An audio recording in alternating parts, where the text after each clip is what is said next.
ఎవరో తెలుసా యేసయ్యా, చెబుతా నేడు వినవయ్యా.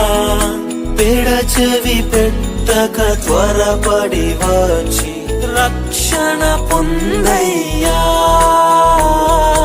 రక్షణ పొందయ్యా. ప్రభువైన యేసుక్రీస్తు యొక్క అతి శ్రేష్టమైన నామమున మీకు వందనములు. పవిత్రమైన బైబిలు గ్రంథమునందు యోహాను సువార్త 10వ అధ్యాయము 1వ వచనములో ఇలాగున్నది: గొర్రెల దొడ్డిలో ద్వారమున ప్రవేశింపక వేరొక మార్గమున ఎక్కువాడు దొంగయు దోచుకొనువాడునై ఉన్నాడు.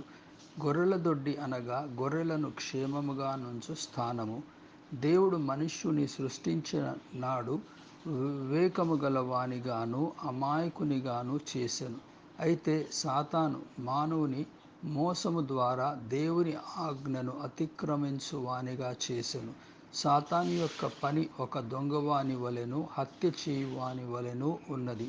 సాతాను దొంగ వలె తన చాతుర్యముతోనూ హంతకుని వలె క్రూరత్వముతోనూ మానవుని మోసము చేయుచూ వచ్చెను. సాతాను యొక్క అంతము నరకములోనే. అలాగే పాపము చేయు మనుష్యుని యొక్క అంతము దేవుని ద్వారా నరకమని నిర్ణయించబడి ఉంటున్నది.